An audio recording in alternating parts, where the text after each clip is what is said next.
রুকু থেকে সোজা হয়ে দাঁড়ায় না, দুই সেজদার মাঝখানে একটা সেজদা দিয়ে ধীরস্থিরভাবে বসা ওয়াজিব। আল্লাহুম্মা গফিরলি ওয়ারহামনি ওয়াজবুরনি ওয়াআফিনি ওয়ারযুকনি, এই 7টা জিনিস আল্লাহর কাছে চাইবেন। সময়ই নাই আমাদের।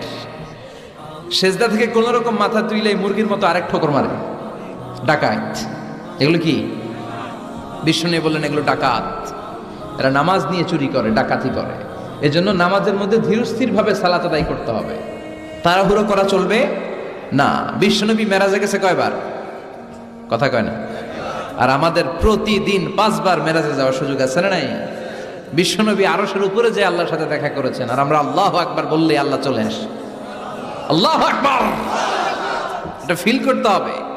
আর তাড়াহুড়ো করলে এটা ফিল করা যায় না। এমনকি নামাজে দ্রুত যেতেও নিষেধ করেছেন বিশ্বনবী মুহাম্মদ সাল্লাল্লাহু। বিশ্বনবী বলেছেন, খবরদার